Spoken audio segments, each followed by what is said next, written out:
Another day, another story.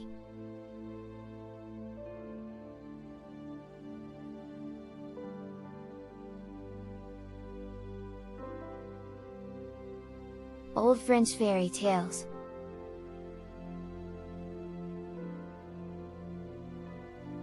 The fishing.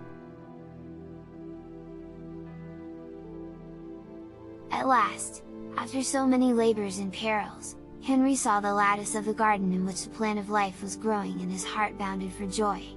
He looked always upward as he walked, and went on as rapidly as his strength would permit, when suddenly he fell into a hole. He sprang backwards, looked anxiously around him and saw a ditch full of water, large and long, so long indeed that he could not see either end. "Without doubt this is that last obstacle of which the crow spoke to me," said Henry to himself. "Since I have overcome all my other difficulties with the help of the good fairy Bian Faisant, she will assist me to surmount this also. It was surely she who sent me the cock, the crow and the old man, the giant and the wolf. I will wait patiently till it shall please her to assist me this time." On saying these words, Henry began to walk along the ditch, hoping to find the end. He walked on steadily 2 days and found himself at the end of that time just where he had started. Henry would not give way to distress, he would not be discouraged. He seated himself on the borders of the ditch and said, "I will not move from this spot till the genius of the mountain allows me to pass this ditch." Henry had just uttered these words when an enormous cat appeared before him and began to mew so horribly that he was almost deafened by the sound. The cat said to him, "What are you doing here? Do you not know that I could tear you to pieces with one stroke of my claws? I do not doubt your power, Mr. Cat, but you will not do so when you know that I am seeking the plant of life to save my poor mother who is dying. If you will permit me to pass your ditch, I will do anything in my power to please you." "Will you?" said the cat. "Well, then, listen, your countenance pleases me. If, therefore, you will catch all the fish in this ditch and salt and cook them, I will pass you over to the other side, on the faith of a cat." Henry advanced some steps and saw lines, fishhooks, bait, and nets on the ground. He took a net, and hoped that by one vigorous haul he would take many fish and that he would succeed much better than with a line and hook. He threw the net and drew it in with great caution. But alas! He had caught nothing. Disappointed, Henry thought he had not been adroit. He threw the net again and drew it very softly, still nothing. Henry was patient. For 10 days he tried faithfully without having caught a single fish. Then he gave up the net and tried the hook and line.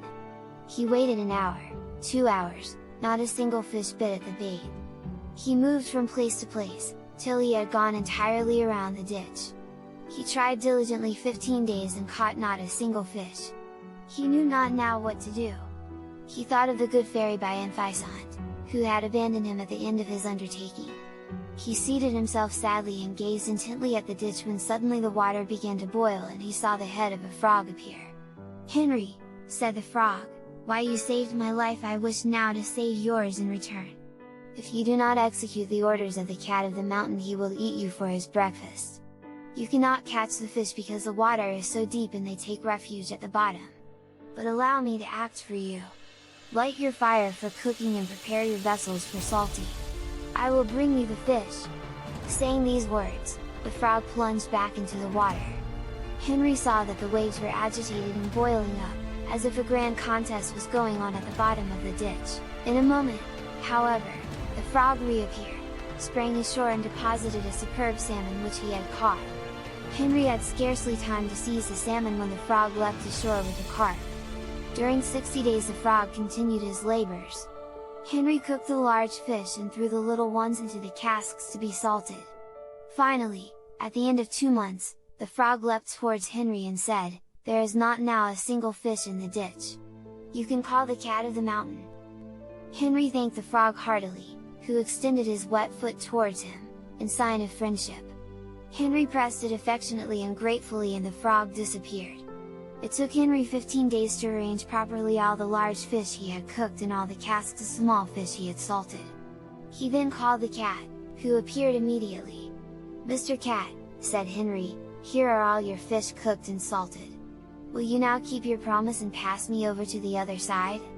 The cat examined the fish in the casks, tasted a salted and a cooked fish, licked his lips, smiled and said to Henry, "You are a brave boy.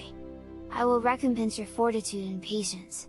It shall never be said that, the cat of the mountain does not pay his servants." Saying these words, the cat tore off one of his own claws and said, handing it to Henry, "When you are sick or feel yourself growing old, touch your forehead with this claw. Sickness, suffering and old age will disappear.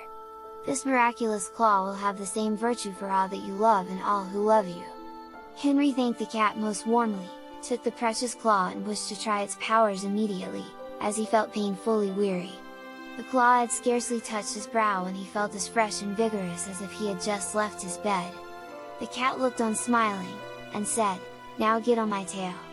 Henry obeyed. He was no sooner seated on the cat's tail than he saw the tail lengthen itself till it reached across the ditch. The end.